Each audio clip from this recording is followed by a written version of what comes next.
والصلاة والسلام على أشرف الأنبياء والمرسلين نبينا محمد وعلى آله وصحبه أجمعين. رب اشرح لي صدري ويسر لي أمري واحلل عقدة من لساني يفقه قولي. Amma ba'du. Segala puji bagi Allah Subhanahu wa taala. Selawat dan salam kepada Rasulullah sallallahu alaihi wasallam. Juga atas ahli keluarga baginda, para sahabatnya dan para pengikutnya sehinggalah ke hari kiamat. Alhamdulillah. Muslimin dan muslimat yang dirahmati Allah Subhanahu wa taala, syukur pada Allah hari ini kita bertemu di page Baitus Salam dan serentaknya di dia panggil apa? Cross page. Di silang layar. Di silang udara. Di silang maya, macam-macam lah. Kepada page-page yang berkaitan, termasuklah page Ustaz Ahmad Hashimi bagi yang mengikutinya di page Ustaz, di page Promedia Tajdid ada juga. Jadi alhamdulillah, semoga Allah Subhanahu wa taala memberikan keberkatan kepada kita semua. Hari ini banyak kuliah, ustaz-ustaz pun sibuk dengan kuliah masing-masing. Jadi kita mengisi mana-mana yang dapat sebagai satu tazkirah kepada diri sendiri dan juga kepada orang-orang yang nak mengambil manfaat dan juga nasihat. Muslimin dan muslimat yang dirahmati Allah, hari ini kita akan bincang tentang akhlak. Topik kita berkaitan dengan akhlak. Dan biasanya lah saya pun, dia orang minta banyak tu untuk kita perbaiki diri kita dari sudut akhlak. Sebab banyak lagi kita nak kena baiki ni. Kita duk nampak macam kita ni okey, tapi sebenarnya tak okey. Berapa ramai orang yang secara hakikatnya dia rasa okey. Orang tanya kamu macam mana? Aku okey je. Tapi bila dia pergi test, rupanya dia tak okey. Dalam agama kita, hati kita lagu tu juga. Hati kita ni kalau tanya kamu macam mana? Okey tak? Okey. Tapi sebenarnya kita tak tahu apabila nanti kalau kita ni dicek oleh malaikat, okey, dites di hadapan Allah, kita pun tak tahu apa kita ni okey ataupun sebenarnya tak okey. Atas sebab itu kita senantiasa memberikan tazkirah. Kita bincang untuk tazkirah diri kita. Bukanlah saya ni bila orang panggil cerita berakhlak, orang yang paling berakhlak. Sebaliknya, boleh jadi yang paling buruk akhlak yang kita orang tak tahu. Wallahu ta'ala a'lam. Tapi kita belajar untuk muhasabah diri. Kita belajar untuk muhasabah diri. Tidak ada orang bila berakhlak ni boleh puji dirinya sendiri. Allah Ta'ala kata, "Fala tuzakku anfusakum huwa a'lamu bimanittaqa." Jangan kamu tazkiyahkan dirimu. Apa maksud tazkiyah ni? Rekomendasi, bagi sokongan. Jangan kamu bagi sokongan terhadap diri sendiri. Macam like picture sendiri lah. Orang ni kalau dia letak status dalam Facebook atau WhatsApp atau kenapa, dia like page, dia like picture dia sendiri. Ni orang panggil apa? Syok sendiri. Tazkiyah. Dalam agama, jangan kamu yang bagi like tu. Jangan kamu. Fala tuzakku anfusakum. Jangan kamu rekomen diri sendiri. Habis tu siapa yang boleh? Huwa Allah. Huwa a'lamu bimanittaqa. Allah lebih tahu siapa yang lebih bertakwa. Siapa yang bertakwa, Allah yang lebih tahu. Jadi kembali kepada kita, poin utama, bila kita baca ni bukan nak tunjuk siapa lebih, siapa kurang, bukan nak kata siapa baik, siapa tidak, tetapi dia adalah muhasabah untuk diri kita. Semoga Allah Ta'ala menjadikan kita sama seperti yang kita baca, sama seperti yang kita dengar, dan Allah mengubah atau menjaga, melindungi kita daripada keburukan akhlak. Baik. Hari ini kita nak bincang dua akhlak dikombainkan oleh pihak Baitus Salam, iaitulah tentang ikhlas dan istiqamah. Ikhlas dan istiqamah. Pertama ikhlas dan yang kedua istiqamah. Seolah-olah ada kesinambungan dan kaitan antara satu sama lain. Yakni kalau kita nak istiqamah, kita kena ikhlas. Kalau kita ikhlas, kita akan istiqamah. Dan juga mula-mula persoalan, bila kita dah ikhlas, macam mana kita nak istiqamah? Sebab tu dia pilih dua tajuk ni, dikombainkan, dicantumkan untuk satu sesi. Jadi tapi saya kembali akan pecahkan dua ni. Satu kita bincang tentang ikhlas dan satu kita bincangkan tentang istiqamah ataupun as-sabat, keteguhan hati. Kerana untuk istiqamah mesti ada as-sabat, keteguhan hati. Kita bincang dulu bab ikhlas. Sebenarnya benda ni umumlah dibincangkan, semua orang tahu bab ikhlas.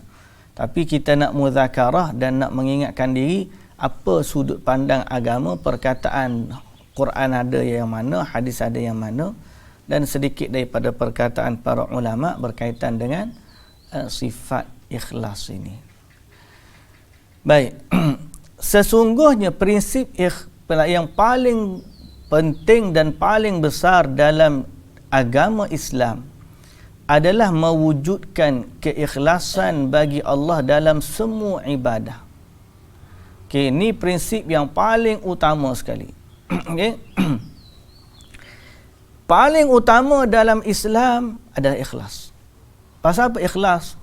Maksud ikhlas ni dari sudut bahasa ni, ikhlas ni merupakan inti,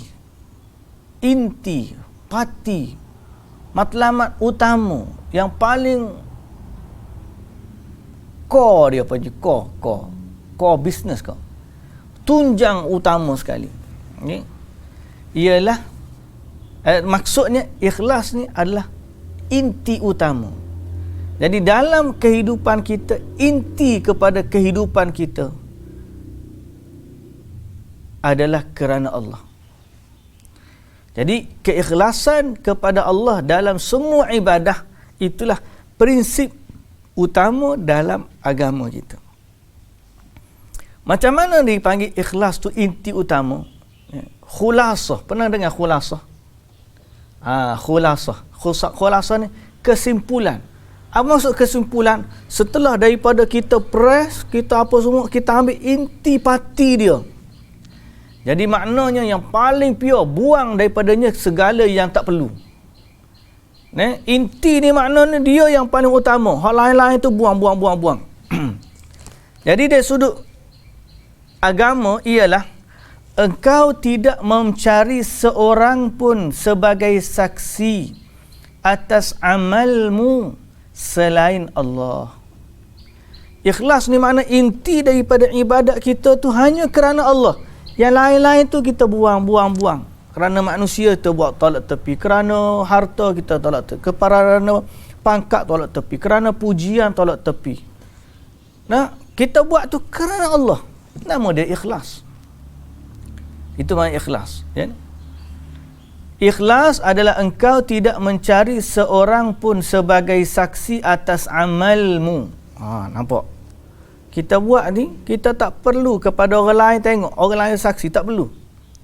Selain Allah, dan tidak ada yang memberikan balasan atas amal tersebut selain dia. Saya ada tisu saya. Kena tambah.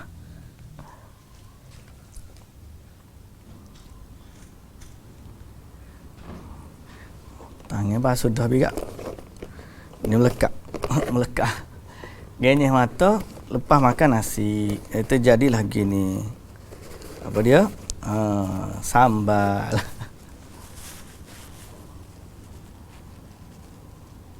Baik.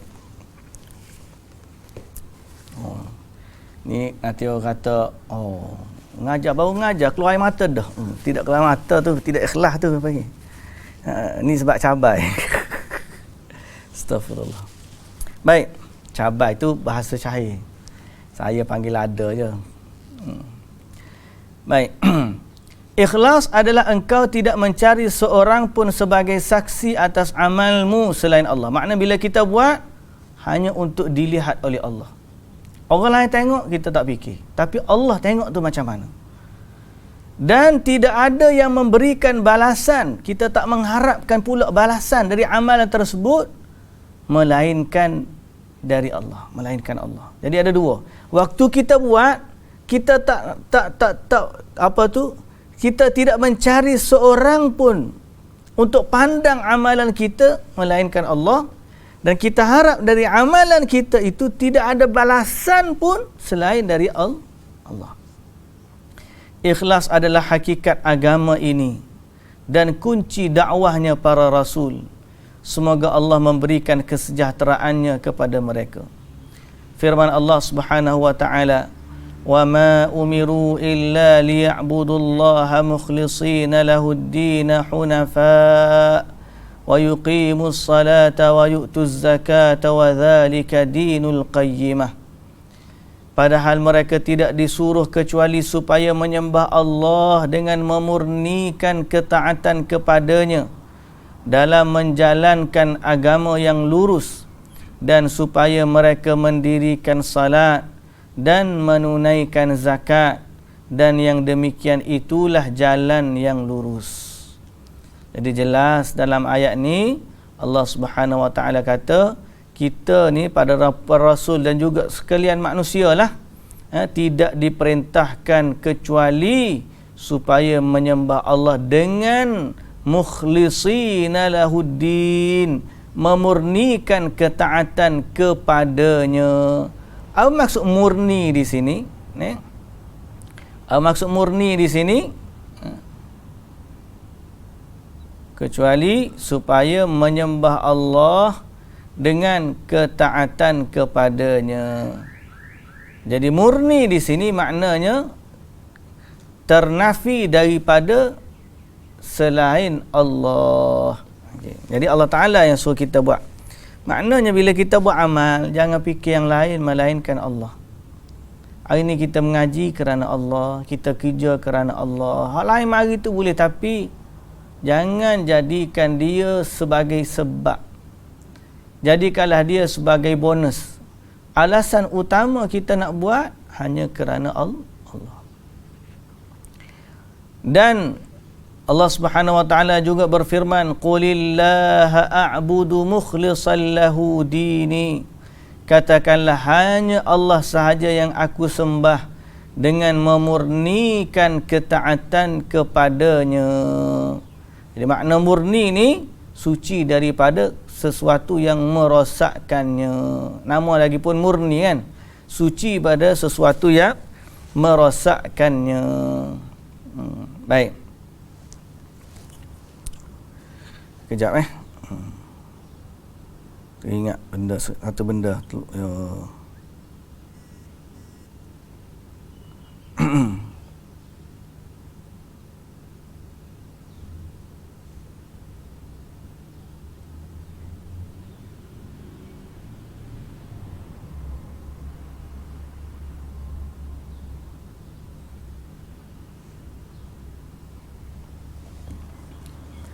Baik.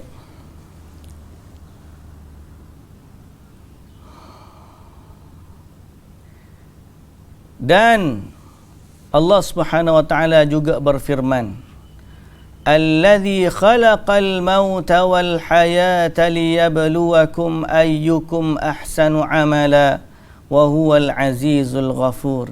Dialah Allah yang menjadikan mati dan hidup supaya dia menguji kamu siapa di antara kamu yang lebih baik amalannya, dan dia Maha Perkasa lagi Maha Pengampun. Jadi ada 3 dalil yang menunjukkan supaya bahawa Allah Subhanahu wa taala memerintahkan supaya menyembahnya. Dalam masa yang sama memurnikan sembahan itu dari selain Allah. Berkata Al-Fudail dalam ayat ini, alladzi khalaqal mauta wal hayata liyabluwakum ayyukum ahsanu amala, ni yang dimaksud dengan ahsanu amala adalah yang paling ikhlas dan yang paling benar. Kemudian dia berkata, sesungguhnya apabila suatu amal dikerjakan dengan ikhlas namun tidak benar, maka dia tidak akan diterima. Namun jika dia benar dan tidak dikerjakan dengan ikhlas, maka amalan itu pun juga tidak diterima, sehingga amalan itu menjadi ikhlas dan benar secara bersama. Yang dimaksud dengan ikhlas adalah amal yang dikerjakan semata-mata kerana Allah, dan yang dimaksud dengan benar adalah amal yang sesuai dengan sunnah Nabi sallallahu alaihi wasallam. Jadi kita tahu bahawa ikhlas ni satu perkara yang sangat penting. Kalau kita tidak ikhlas, amalan tidak akan diterima oleh Allah Subhanahu wa taala. Makanya cara dia macam mana kita nak mendapatkan ikhlas? Tidak lain dan tidak bukan, dia kena kembali juga kepada ilmu tauhid.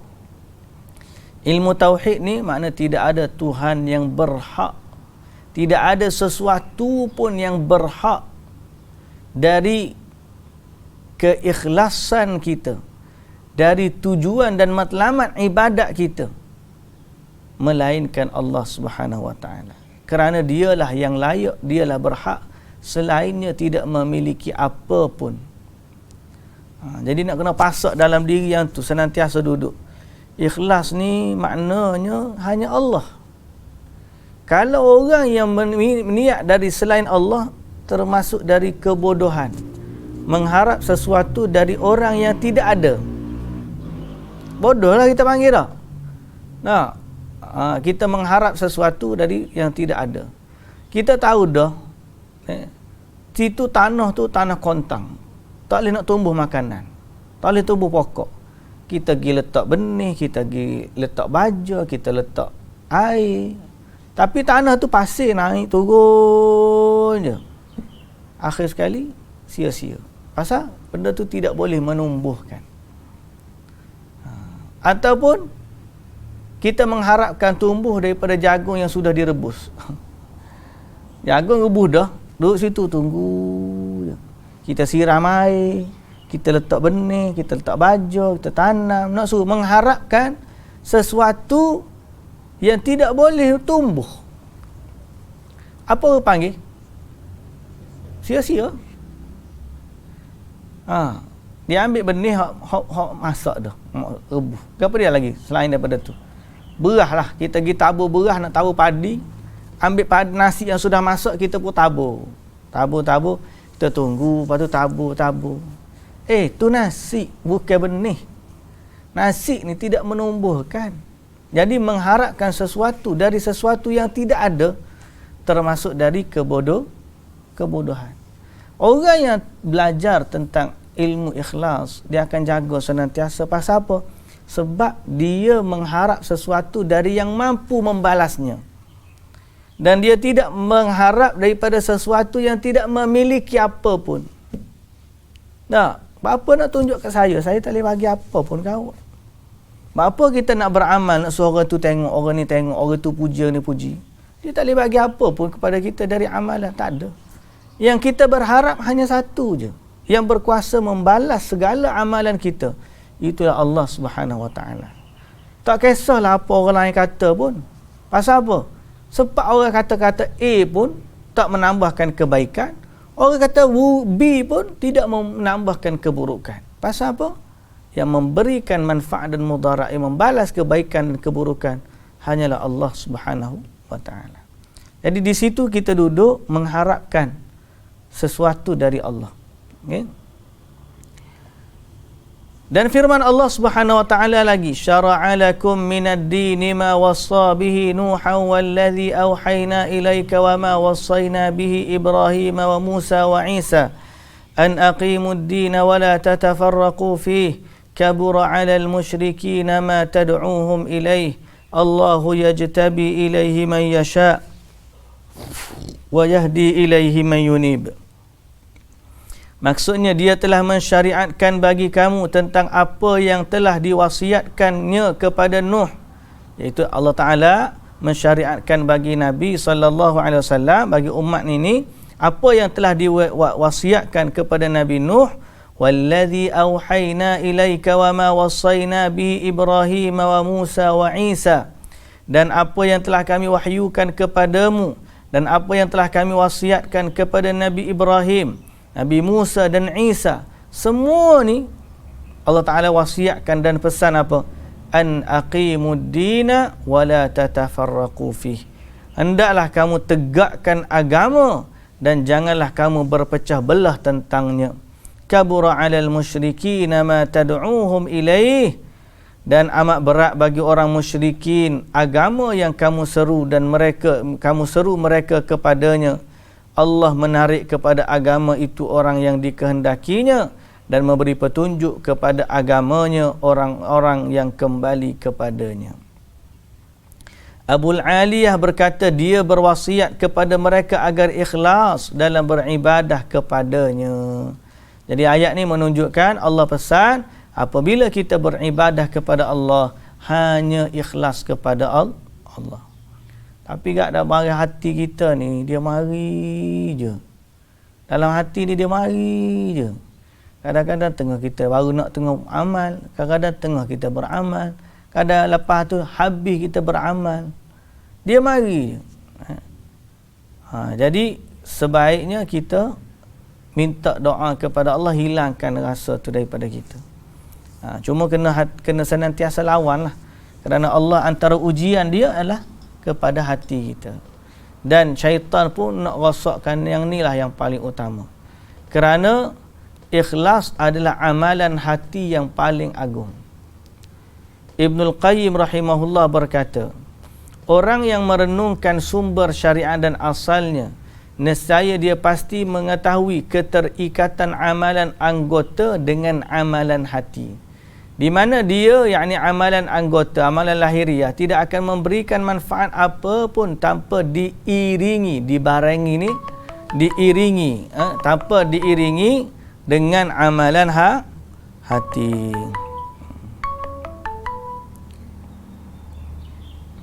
Baik. Kemudian muslimin dan muslimat yang dirahmati Allah Subhanahu wa taala sekalian, dan amalan-amalan hati lebih diwajibkan atas seorang hamba dari amalan lahiriah. Tidakkah seorang mukmin dibezakan dengan orang munafik kecuali adanya perbezaan amalan hati masing-masing yang membezakan mereka berdua. Jadi ini nak menunjukkan pentingnya amalan hati. Ikhlas adalah amalan hati yang paling agung. Okay? Sebab dia agung itulah payah nak jaga. Okay? Dan ubudiyah hati lebih agung, lebih banyak dan lebih lama dari ubudiyah yang bersifat lahiriah. Siapa yang jaga amalan hati, sifat amalan hati ni lebih lama. Berarti kalau dia sampai tahap ikhlas tu, dia berpanjangan dalam keikhlasan kepada Allah ni. Ubudiyah hati diwajibkan pada setiap waktu. Berbeza dengan ubudiyah anggota. Lahiriah ni anggota lah. Anggota ni sekejap habis bagi salam bagi. Tapi soal hati ni dia berpanjangan sampai bila-bila. Jadi ikhlas adalah syarat bagi diterimanya amal ibadah. Kerana sesungguhnya suatu amal ibadah tidak akan diterima oleh Allah kecuali dengan dua syarat. Yang ni kita maklum biarlah ke, tapi kita just ulang. Syarat pertama sesuai dengan syariat, iaitu mengikut sunnah Nabi sallallahu alaihi wasallam. Yang kedua adalah kerana ikhlas. Syarat kedua, perbuatan tersebut dilakukan dengan keikhlasan kepada Allah Subhanahu wa taala. Okey. Dari Umar ibn al-Khattab radhiyallahu anhu, sesungguhnya Nabi sallallahu alaihi wasallam bersabda, innamal a'malu binniyat. Yang ni hadis ni famous lah. Dan setiap orang akan mendapat balasan seperti apa yang dia niatkan. Okay, hadis ni famous. Dari bab ni saya tak perlu ulang banyaklah tentang ayat ni ataupun ada dalil ni, sebab kita semua tahu. Cuma penegasannya ialah macam mana kita nak jaga dia. Okay. Firman Allah Subhanahu wa taala lagi, qul innama ana basyarum mithlukum yuha ilayya annama ilahukum ilahu wahid فَمَنْ كَانَ يَرْجُو لِقَاءَ رَبِّهِ فَلْيَعْمَلْ عَمَلًا صَالِحًا وَلَا يُشْرِكْ بِعِبَادَةِ رَبِّهِ أَحَدًا. Katakanlah, sesungguhnya aku ini manusia biasa seperti kamu yang diwahyukan kepadaku bahawa sesungguhnya Tuhan kamu itu adalah Tuhan yang esa. Barang siapa mengharap perjumpaan dengan Tuhannya, maka hendaklah dia mengerjakan amal yang saleh dan janganlah dia mempersekutukan seorang pun dalam beribadat kepadanya. Jadi ayat ni menunjukkan lawan kepada ikhlas ni apa dia? Syirik. Sama ada syirik nyata ataupun syirik tersembunyi. Syirik tersembunyi riak, nak tengok manusia-manusia lain. Syirik nyata buat ibadat kerana sembahan selain dari Allah. Itu kena jaga. Ikhlas ni lawan dia syirik. Jadi kalau kita nak ikhlas, kena hati-hati daripada syirik. Ikhlas adalah dasarnya diterima satu doa.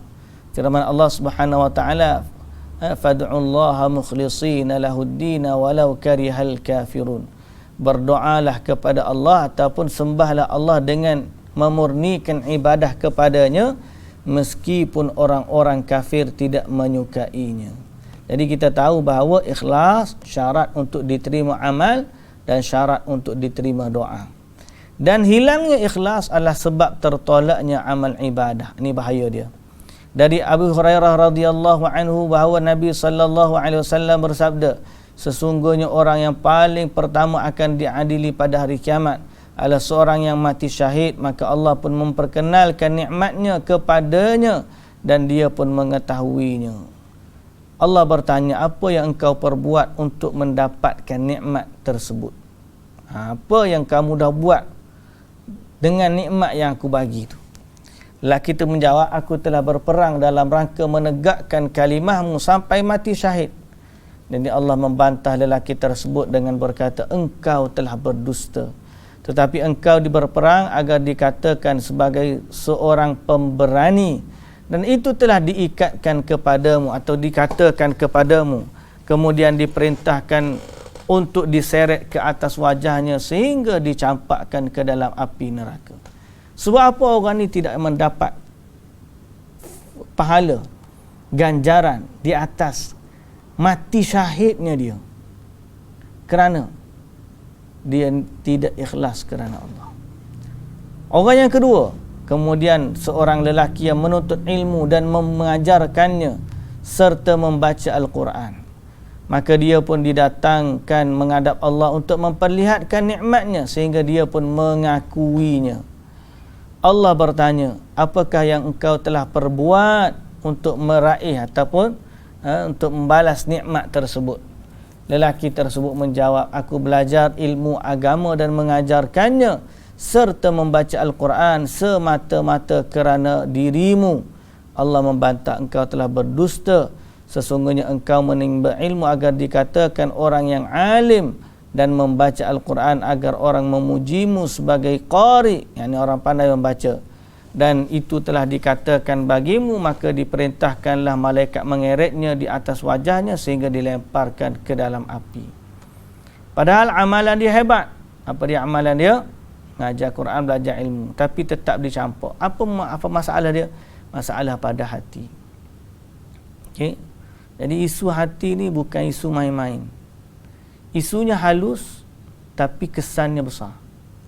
Hati ni, andai kata tergelincir hati, maka beratlah kegelincirannya.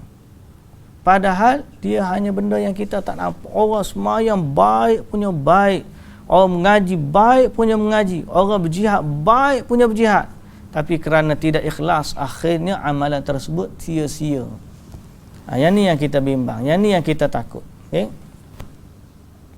Begitulah juga Allah Ta'ala datangkan seorang lelaki yang diluaskan rezekinya oleh Allah dan diberikan macam-macam harta. Maka dia dihadapkan di hadapan Allah dan dia memperkenalkan dirinya, memperkenalkan baginya nikmat-nikmatnya. Lalu Allah bertanya kepadanya, apa yang kamu telah perbuat untuk nikmat ini?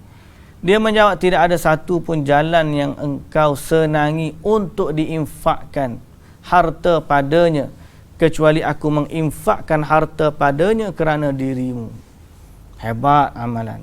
Tapi tetap Allah bantah. Allah Ta'ala kata, kamu berdusta, kamu buat agar orang kata kamu dermawan. Jadi hadis ni agung. Hadis ni agung. Apa maksud agung tu? Hebat makna dia. Pahala yang dia orang buat tu bukan amalan lekeh-lekeh. Mati syahid, mengajar ilmu dan sedekah dermawan.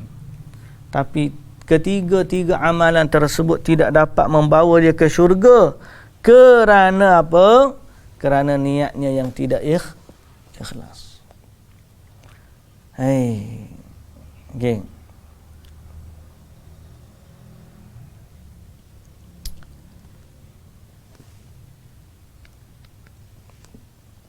Kemudian ayat Al-Quran lain, barang siapa yang menghendaki, man kana yuridul ajilah. Okey, hadis yang tadi, hadis yang di awal tadi, 3 orang tadi, apabila sampai ke Muawiyah, dia pun menangis dengan sejadi-jadinya. Lalu dia, pada saat dia telah sedar, dia berkata, benarlah, maha benar Allah dan Rasulnya. Dia kata apa? Man kana yuridul hayatad dunya wa zinataha nuwaffi ilaihim a'malahum. Barang siapa yang menghendaki kehidupan dunia dan perhiasannya, kami beri kepadanya. Orang yang kejar dunia, kejar, Allah bagi. Tapi kena ingatlah, kami bagi kepada mereka balasan pekerjaan mereka di dunia dengan sempurna. Tidak sedikit pun dirugikan. Dia kerja untung-untung. Allah bagi. Tak rugi sikit abuk. Hot nega dia. Pasal itulah cita-cita dia. Dia nak dunia. Tapi kena ingat. Ulaika alladhina laysa lahum fil akhirati illa an-nar. Orang yang memperolehi dunia tersebut, mereka tidak memperolehi di hari akhirat kecuali neraka. Allah Ta'ala tak bagi. Allah Ta'ala bagi sebanyak-banyaknya di dunia, tapi Allah bagi kepada mereka kesakitan di neraka. Okay. Wa habita ma sana'u fiha, maka binasalah apa yang telah mereka usahakan di dunia. Wa batilum ma kanu ya'malun, dan terbatallah apa yang dulunya mereka kerjakan. Okey, dulunya yang mereka kerjakan. Baik. Dan dalam hadis juga menunjukkan ringkasnya, seorang lelaki yang mati berperang pada jalan Allah, tapi sebenarnya dia tidak ikhlas. Dia tidak ikhlas mengharapkan wajah Allah, maka amalan tersebut sia-sia. Al-Fudail bin Iyad berkata, meninggalkan suatu amal kerana takut terhadap pandangan orang, maka itu adalah riak, dan beramal kerana orang adalah syirik. Dan ikhlas adalah membersihkan diri dari kedua unsur ini. Dan yang ni kena bagi penekanan sikit. Ni ibarat ni ada setengah kata ibarat ahli sufi. Tapi sebenarnya yang kata ni bukan ahli sufi sebagaimana Allah ni. Tapi dia adalah Imam Al-Fudail bin Iyad. Dia kata, meninggalkan sesuatu amalan kerana takut pandangan orang itu juga riak. Beramal kerana orang adalah syirik. Pasal apa? Ada orang di atas bab keikhlasan ni, dia ada buat dan dia ada tinggal. Kadang-kadang bila dia nak buat, dia takut orang tengok, dia pun tinggal tak jadi orang tengok. Rupa-rupanya perbuatan meninggalkan amalan kerana takut pandangan orang tu juga dikira riak. Sebab apa? Sebab orang itu mendahulukan pandangan manusia daripada pandangan Allah. Kalau dia utamakan pandangan Allah, dia tak kisah orang nak tengok kau, orang tak tengok kau, dia tetap buat. Tapi bila dia tinggalkan amalan kerana riak, aku tak buat pasal apa, nanti orang tengok aku buat, itu juga termasuk riak. Kerana saat itu dia mendahulukan pandangan manusia lebih daripada pandangan Allah Subhanahu wa taala. Sebaliknya beramal kerana orang adalah syirik. Kalau buat tu kerana nak puja orang, nak gini, nak mengharapkan balasan daripada manusia, sebenarnya itu adalah syirik.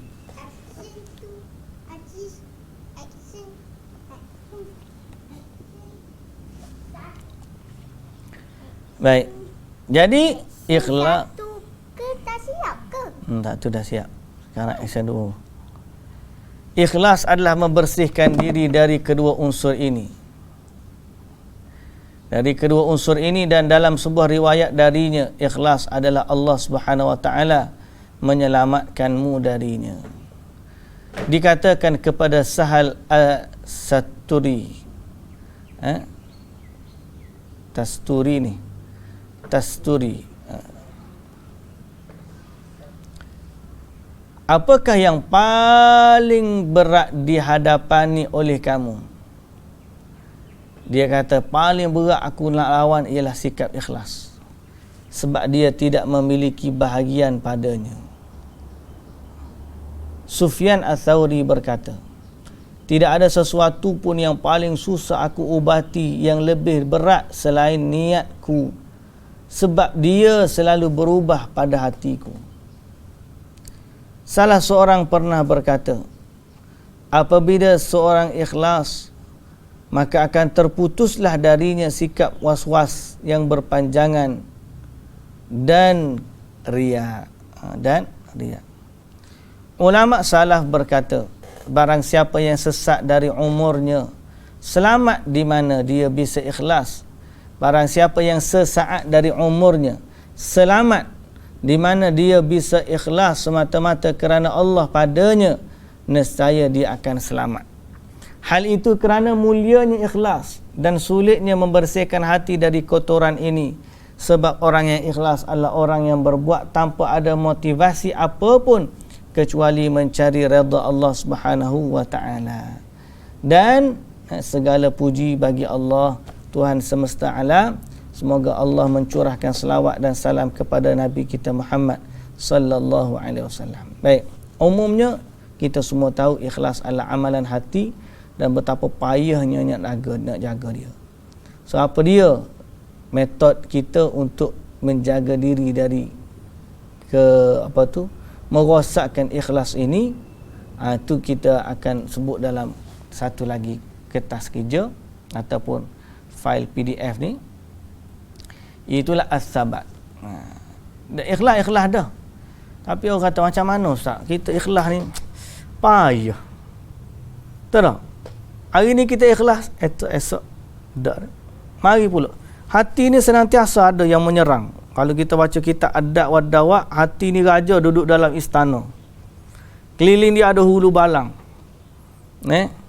Keliling dia ada hulu balang. Senantiasa serangan tu datang dari luar. Malah yang paling berat ialah serangan yang datang dari dalam. Iaitu orang yang tertutup pintu lain, tapi hati dia tetap dimasuki bisikan. Jadi payahnya nak lawan, nak jaga sifat ikhlas ni. Jadi sebab itu kita belajar tentang satu akhlak yang kedua, iaitulah istiqamah ataupun as-sabat, keteguhan hati. Muslimin dan muslimat yang dirahmati Allah, didahului dengan doa, ya muqallibal qulub, tsabbit qulubana ala dinika wa ta'atik. Sebab kita tahu, kita yang awak kerja kini ni memang nak kena ikhlas tu tinggi. Orang pun faham kena kerja ikhlas. Cuma hak duk bincang ikhlas ke tidak dengan bayaran tu, yang tu cerita nombor 2. Dia tak menafikan ikhlas mengambil upah. Pada benda yang kita harus mengambil upah, ambil. Dan dia tidak menjejaskan ikhlas. Lah ni kita kata orang ngajak agama ni kena ikhlas. Ngajar ngaji ambil RM20 seminggu, RM20 sebulan. Mahainya ustaz ni. Mahal dah dia kata, padahal RM20 sebulan. Ya. Jadi payahnya nak menjaga keteguhan hati ni. Payahnya nak menjaga keteguhan hati. Baik. Banyak sekali kita menemukan pemuda yang merindukan saat-saat yang pertama yang terpancar padanya gairah hidup. Memiliki semangat yang menggebu, sangat bersungguh-sungguh melaksanakan sunnah, sangat jauh dari lingkaran yang haram dan syubhat. Kemudian apa? Jiwa menjadi tumpul, semangat menjadi kendur, dan setiap pemuda sudah cukup sebagai salah satu individu di tengah kumpulan atau kaum muslimin. Ini lebih baik keadaannya daripada yang berbolak-balik ke belakang memusuhi dakwah, mengolok-olok para duat dan mengancam jalannya. Sesungguhnya ia adalah pertarungan terakhir di antara mundur ke belakang dan tetap teguh. Jadi ramailah kita kata gitu. Mula-mula semangat belakang. Semangat belakang. Buat kelas pengajian. Semua support belakang. Lama-lama makin kurang, makin lama makin kurang. Kemudian tak ada, tinggal ustaz seorang je dengan tok siap masjid, dengan tok Bilal. Mana pergi hilang tersebut? Hilangnya semangat tersebut. Yang mana jiwa tiba-tiba jadi tumpul, individu jadi kendur, dan setiap muslim sudah cukup sebagai salah satu individu. Maknanya dia kadang aku ni orang Islam, okey dah. Dia tak ada lagi kesungguhan, istiqamah di dalam. Kita bimbang ni macam cakap kat kita. Bahasa ni macam cakap kat kita. Yang kami maksudkan sabat adalah tetap berada di jalur petunjuk. Konsisten di atas jalan ini dan istiqamah atas kebaikan dan terus berusaha untuk menambah. Itu maksud as-sabat. Bukan sekadar kita duduk diam saja kemudian berserah. Tak, as-sabat adalah tetap di atas jalur petunjuk, walau apa pun yang berlaku, konsisten di atas jalan ini dan istiqamah di atas kebaikan serta terus berusaha untuk menambah. Setiap kali seseorang mulai melemah, di sana ada tingkatan penolong yang tidak menerima penurunan darinya atau kurang padanya. Dan jika tergelincir tumitnya, maka dia langsung bertaubat. Bisa jadi setelah taubat menjadi lebih baik dari sebelumnya. Itulah keadaan orang-orang yang bersifat dengan akhlak as-sabat. As-sabat, istiqamah ni ataupun tetap pendirian, teguh hati ni, ada beberapa gambaran yang mencakupi sisi-sisi kehidupan seorang muslim. Pertama, teguh dalam peperangan. Abdul Aziz, slow sikit. Pertama, teguh dalam peperangan. Itu sahabat juga. Yang ni sebagaimana sahabatnya golongan yang banyak bersama para nabi, dan ucapan mereka adalah Rabbana ighfir lana dhunubana wa israfana fi amrina wa thabbit aqdamana. Ya Allah, ya Tuhan kami, ampunilah dosa-dosa kami, tindakan-tindakan kami yang berlebih-lebihan dalam urusan kami, dan tetapkanlah pendirian kami. Ini doa untuk kita ni as-sabat dalam berdakwah. Dan Allah Subhanahu wa taala berfirman lagi, walamma barazu li jalut wa junudi qalu rabbana afrigh alaina sabran wa thabbit aqdamana. Tatkala Jalut dan tenteranya telah nampak oleh mereka, mereka pun berdoa, ya Tuhan kami, tuangkanlah kesabaran atas diri kami dan kokohkanlah pendirian kami.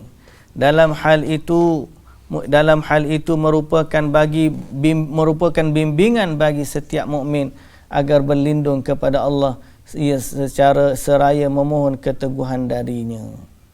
Jadi ada 3 as-sabat, 3 keteguhan hati. Pertama dia sebut teguh istiqamah dalam peperangan. Dalam peperangan sebagaimana yang disebutkan di awal tadi. Malah lari daripada perang ni merupakan dosa besar. Dan itu termasuk 10 wasiat yang diberikan oleh Rasulullah sallallahu alaihi wasallam kepada Mu'adz bin Jabal. Kerana keteguhan menambah kekuatan pada orang-orang yang keteguhan menambah kekuatan kepada orang-orang yang beriman dan memberi rasa takut di hati musuh, dan musuh membuat musuh kecewa. Rasulullah sallallahu alaihi wasallam telah menanamkan pengertian ini di hari perang Ahzab sambil mengangkat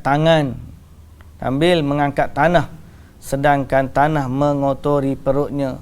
Dia bersabda, laula anta mahtadaina wala tasaddaqna wala sallaina fa anzilis sakinata alaina wa thabbitil aqdam in laqina innal innal ali qad baghaw alaina idza aradu fitnatan abaina.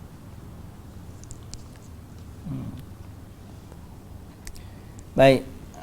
Jadi keteguhan hati ni sabat dalam perang nombor 1, istiqamah.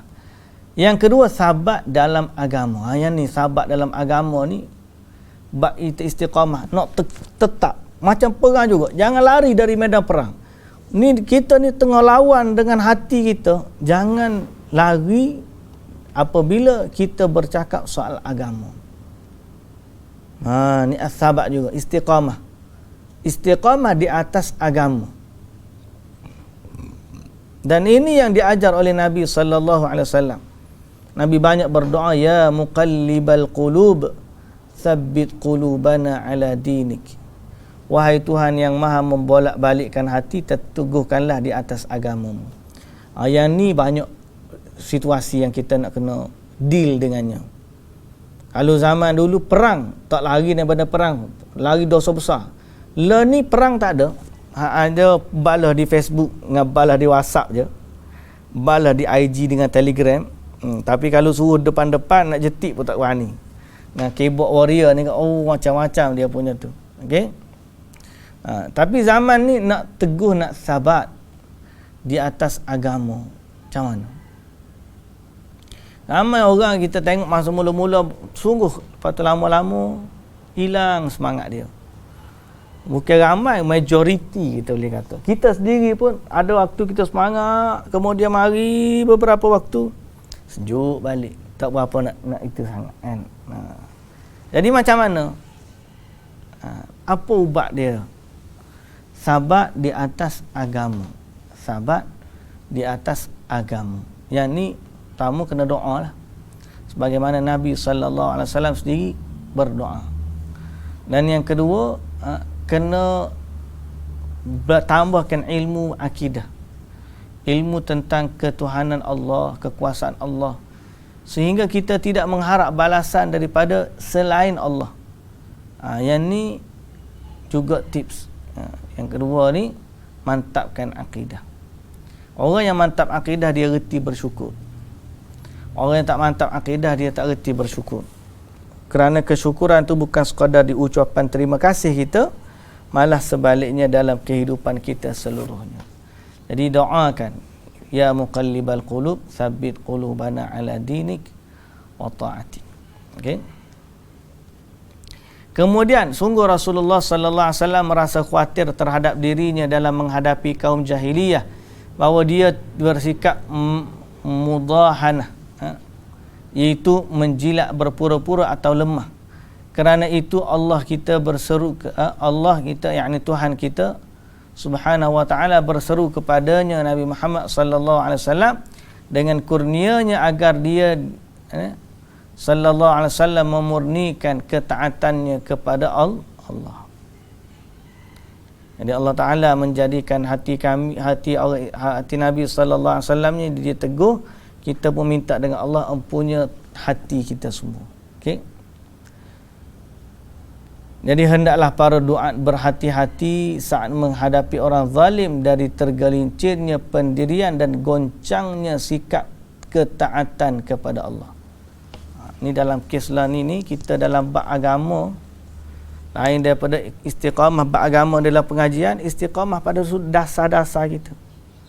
Dasar ketaatan kepada pemerintah, kena istiqamah. Dasar menasihati pemimpin dengan cara yang baik, istiqamah. Jadi kita kena semua senantiasa istiqamah di atas kebaikan-kebaikan yang ada. Okey?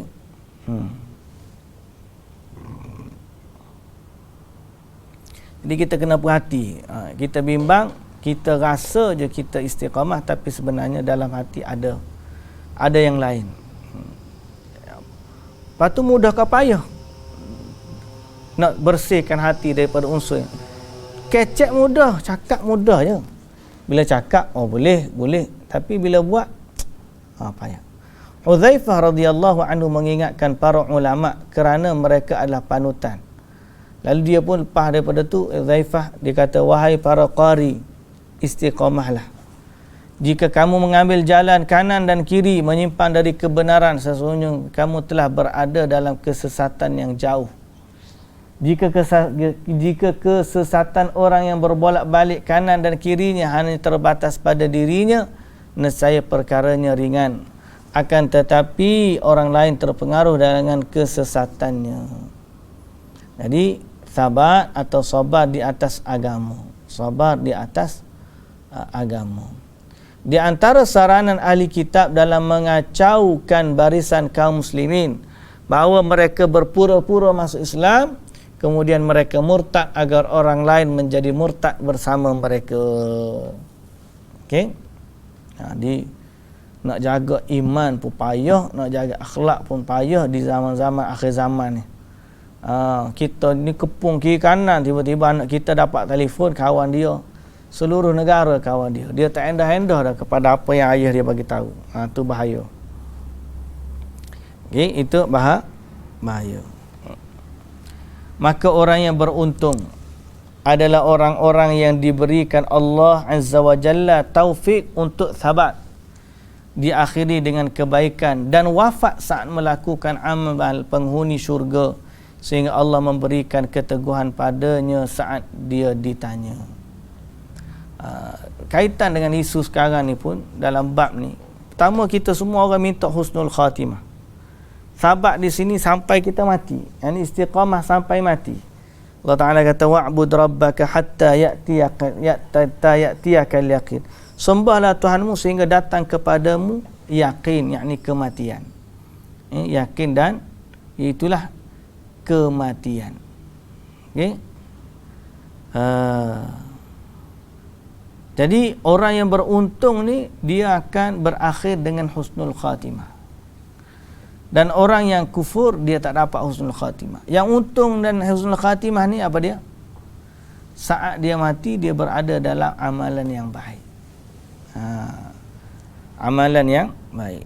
Jika engkau merenungkan hadis-hadis telaga dari Sahih Muslim, nescaya engkau mendapatkan bahawa segolongan manusia dihalangi darinya. Ini keburukan.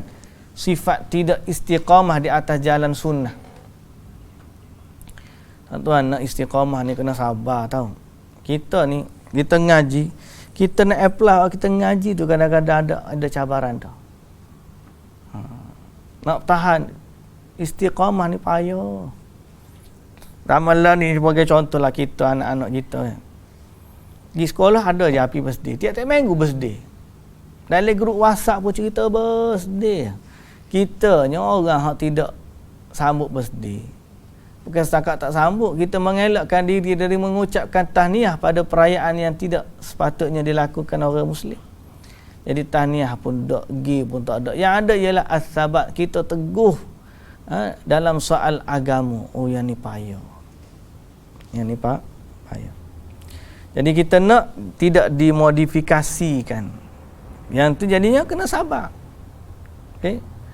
Jadi sabar, dan dalam kesabaran itulah adanya istiqamah yang bersamanya.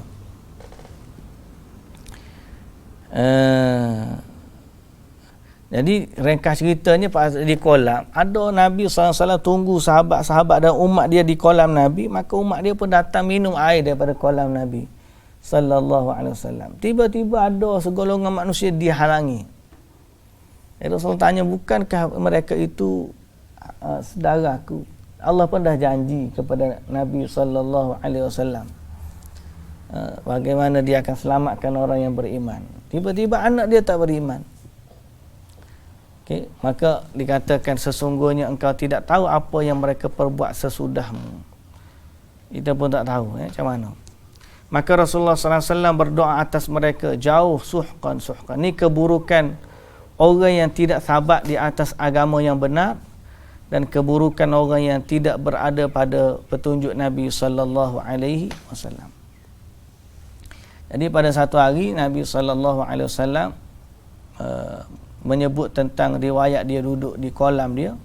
Ada orang nak datang, kemudian dihalau daripada kolam tersebut. Sebab apa? Sebab mereka telah menokok nambah apa yang Nabi sallallahu alaihi wasallam ajar. Jadi nak ada istiqamah dalam mengerjakan amalan tu penting. Istiqamah pertama apa dia?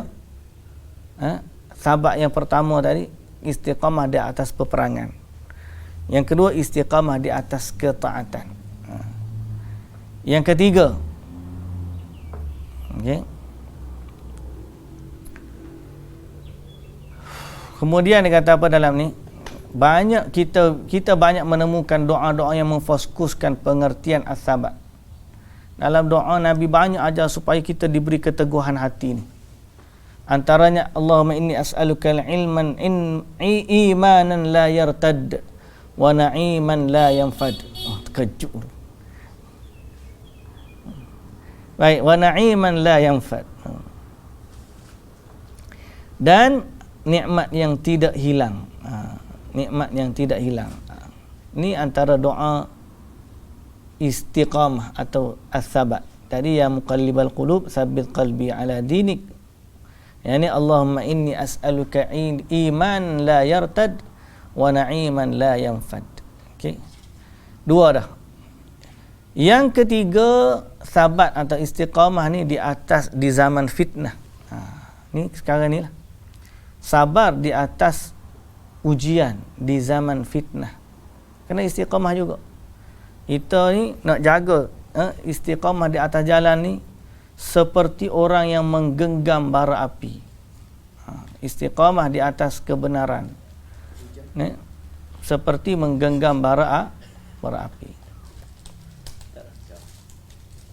Ya. Baik. Kerana itulah Rasulullah sallallahu alaihi wasallam memberi khabar gembira kepada orang yang teguh dari mereka sama dengan pahala 50 orang sahabat. Jadi ini 50 orang sahabat sabar di atas fitnah. So kalau kita tengok dalam situasi kita lah zaman ni, istiqamah bukan sekadar ikhlas. Ikhlas tu kita kata nak istiqamah dengan ikhlas tu payah, dan nak istiqamah di atas sunnah tu pun payah. So kita kata tadi, istiqamah ni amalan diterima sebab dua, ikhlas dan ittiba'. Tapi nak istiqamah ni, nak jaga dua ni seiringan. Oh, payah. Istiqamah dalam ikhlas. Hari ni kita buat okey. Sampai satu ketika kita pun tinggal. Itu istiqamah dalam ikhlas. Payah dah. Yang kedua, nak istiqamah di atas ittiba'. Selama ni kita ikut Nabi je, sunnah, ikut cakap-cakap sunnah, semua cakap sunnah. Nah. Tapi sampai satu ketika kita pun tahu aku ni malah ada ikut pokok-pokok sunnah ni. Dia cakap macam tu. Asal pokok sunnah ni asyik duk bergaduh je kata. Contoh. Orang lain pun duk bergaduh juga, cuma dia tak tahu, tak nampak. Macam-macam lah. Tapi nak sebutnya bukan masalah kelompok. Masalah sekarang ni ialah kita nak istiqamah di atas sunnah. Berapa ramai orang yang duduk di atas manhaj sunnah tapi akhirnya meninggalkan dia. Ini sama buruknya dengan orang yang dulunya ikhlas tapi tidak istiqamah dalam keikhlasannya. Dan inilah ujian yang berat kepada orang-orang yang mengetahui jalan agama. Okey. Fitnah yang terbesar di zaman atau di akhir zaman ni ialah saat keluarnya Dajjal. Tapi sebelum daripada datangnya Dajjal, banyak lagi Dajjal yang kecil ni, yang memerlukan kita kena jaga istiqamah teguh di atas kebenaran. Tidak kerana orang tu ramai, banyak pengaruh dia, orang tu handsome, orang ni sejak cakap dan sebagainya, akhirnya kita jadi berubah-ubah disebabkan faktor-faktor yang tidak utama. faktor yang terutama ramai pengikut, handsome, cakap sedap dan sebagainya. Faktor utama ialah istiqamah ni di atas Al-Quran dan juga As-Sunnah. Sebab tu Nabi kata gigitlah dia dengan gigi geraham. Jadi saya pesan kepada saudara-saudara kita yang mana dah belajar, dah kenal manhaj sunnah, manhaj agama ni, agar berpegang teguh di atas ajaran. Bukan sebab kumpulan ni, kena ingat balik. Kalau kita sebab kumpulan, hilang ikhlas kita. As-sabat tu kena seiring. Sabat di atas sunnah, dalam sabat di atas ikhlas, yang kita dah sebut di awal tadi. Kalau kita tak bertahan di atas kebenaran disebabkan orang-orang yang ada di dalamnya, berarti kita masih lagi tak sampai ikhlas. Ikhlas ni kita pertahan juga walaupun semua orang lain tak ada dah. Kita pertahan juga. Sebab apa? Sebab kita bukan kerana orang. Kita buat kerana Allah. Jadi orang boleh silih berganti, tapi Allah Maha hidup dan tidak akan mati. Dan Allah mengetahui segala-galanya. Jadi hatta nanti sampai zaman fitnah Dajjal atau fitnah yang merosakkan kebenaran agama yang tulen, di saat itu kita kena bertahan, berpegang teguh di atas ajaran Nabi sallallahu alaihi wasallam. Okey. Dan begitulah juga sabar di atas agama ni, istiqamah dalam beramal. Sehingga Nabi sallallahu alaihi wasallam kata, man sabara ala 12 rak'atan min sunnah bunyalahu banallahu lahu baitan fil jannah. Barang siapa yang menekuni salat sunat 12 rakaat, nescaya Allah membangun rumah untuknya di syurga. Payah ni, bunyinya senang ni, tapi buat tu payah. Dalam riwayat Muslim, Ummu Habibah yang meriwayatkan hadis ini berkata, Amr bin Aus dan Nu'man bin Thabit termasuk yang meriwayatkan hadis berkata, aku tidak pernah meninggalkannya sejak mendengarnya. Bila dengar hadis ni tak pernah tinggal. Allah. Istiqamah ni kita dengar banyak kali, tinggal banyak kali juga. Hari rajin kita buat, hari tak rajin kita tak. Jadi nilai istiqamah kita tu rupanya tak cukup lagi. Kena sampai, kena tingkatkan lagi. Ni Aisyah radhiyallahu anha bercerita tentang Rasulullah sallallahu alaihi wasallam.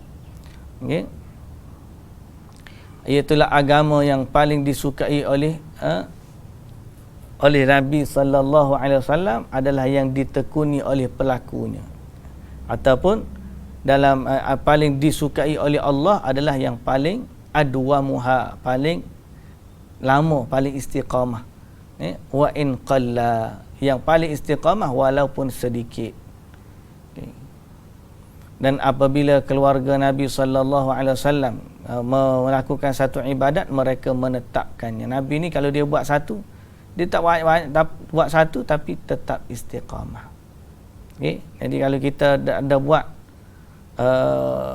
sesuatu ibadat, cubalah melaziminya. So kita tips dia, kita jangan tiba-tiba hari ni rajin buat belaka. Bila rajin buat belaka, nak istiqamah belaka tu letih. Akhir sekali tertinggal belaka. Sebaliknya kita ambil satu-satu. Okey, hari ni, tahun ni azam kita nak tak tinggal solat sunat 12 rakaat qabliyah, ba'diyah ni, sunat rawatib. Tahun ni tak tinggal. Kalau rasa tertinggal, kena ganti balik. Pasal boleh qada kan, sunat rawatib ni boleh qada. Letak gitu biar kita fokus gini ai. Ustaz cakap tu mudah dah, tapi nak buat tu kena cabarannya. Okay, jadi as-sabat adalah bentuk nyata bagi istiqamah. Kerana orang yang bingung lagi berbolak-balik, tidak mampu sabat dan tidak kuat istiqamah.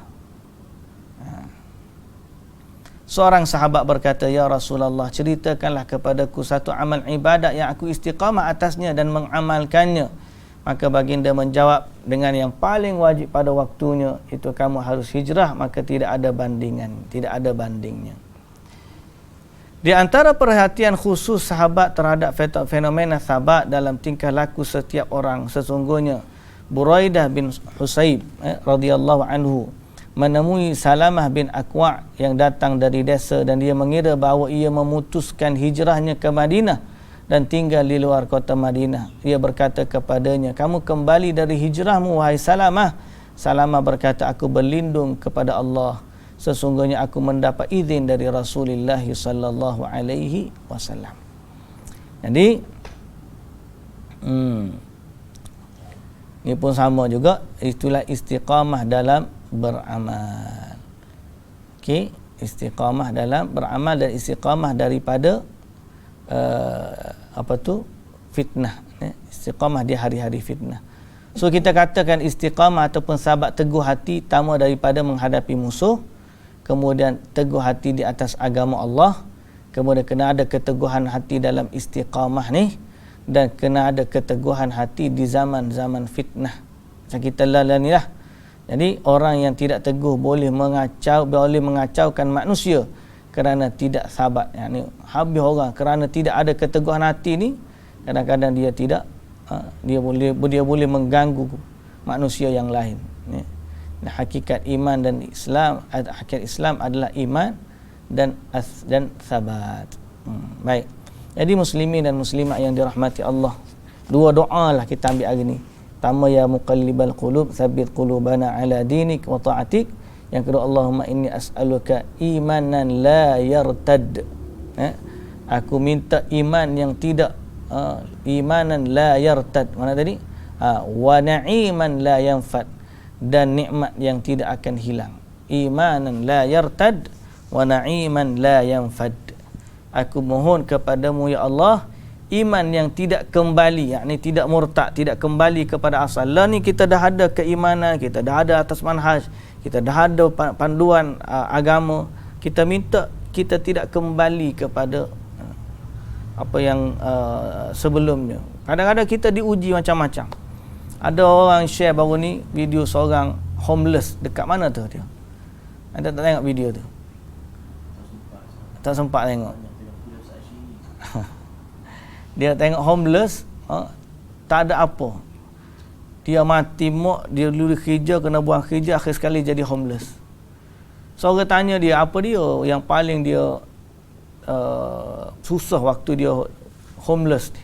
Homeless ni tak ada rumah. Dia kata ialah keseorangan. Lonely. Dia rasa lonely. Nak cakap dengan orang pun tak nak, orang tu ini pasal dia homeless. Apa yang kamu paling rindu? Dia kata, aku rindu kepadamu, aku nak gini. Kenapa kamu tak terlibat dengan dada? Dia kata, untuk pilihan gini.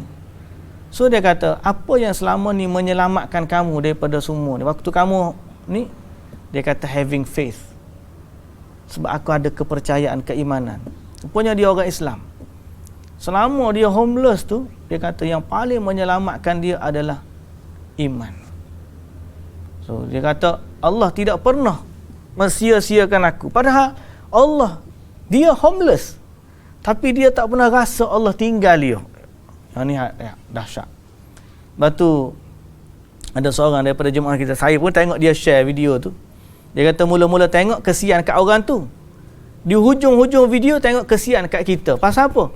Iman orang tu lebih tinggi daripada iman kita.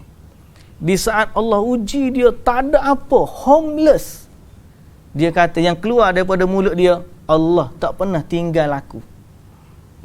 Sedang kita ni di saat kita dapat semua, kita masih lagi kata Allah tak bantu aku. Kita masih lagi Allah Ta'ala kata Allah tak murahkan rezeki aku. Padahal kita ada belaka dah. Dalam masa yang sama kita pun tinggalkan amal, mencari sesuatu yang lain. Pasal apa kita rasa tak cukup dengan apa yang Allah Ta'ala kurniakan untuk kita. Allahul Musta'an. Semoga Allah bantu kita lah dalam menjaga keimanan kita dan istiqamah di atas keimanan ini. Wallahu ta'ala alam. Baik muslimin dan muslimat yang dirahmati Allah, habislah kita pada pagi ni apa yang dapat kita kongsi. Semoga Allah Ta'ala menjadikan kita orang yang berakhlak dengan akhlak yang mulia dan memberatkan timbangan kita di hari akhirat nanti dengan sifat-sifat dan akhlak yang baik insya-Allah. Wallahu ta'ala alam. Subhanakallahumma wa bihamdika asyhadu an la ilaha illa anta astaghfiruka wa atubu ilaik. Aqulu qawli hadza wa astaghfirullahal azim li wa lakum. Wassalamu alaikum warahmatullahi wabarakatuh.